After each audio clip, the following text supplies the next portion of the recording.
First part ng trail natin. So, bale, sa second day, may 5 bundok na involved. We started nung first day by descending Mount Tanap. So, mula sa slope ng Mount Tanap from the highway, bumaba tayo. Nag-cross doon sa hanging bridge papunta sa Mount Bugo. Yung Mount Bugo, probably i-hike mo siya ng mga 6 hours, give or take, with lunch break na yun. So after 6 hours, nandun ka na sa peak.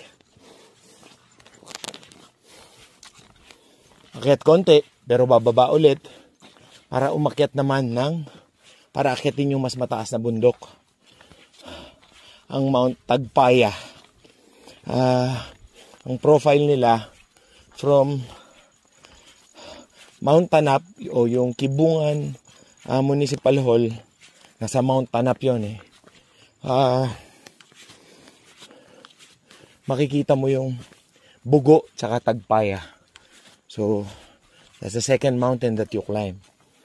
Makakarating ka ng Mount Tagpaya. Specifically, what to watch out for is after ng Tagpaya, bababa ka ulit para akyatin naman ang Mount Takadang. Dun ka na, you will spend your night there. So that's from Bugo to Tagpaya. It's around 4 more hours. So for your first day, including all the picture taking and the vlogging and more pictures, more videos, it will take you 10 hours from the jump off point to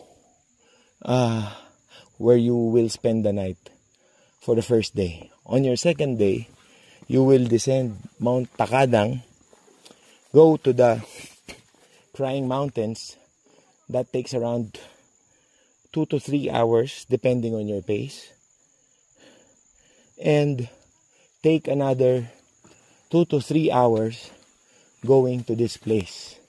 Batangan Elementary School ba ito? Probably. So we hiked today at 8:30, 8:15. It's 2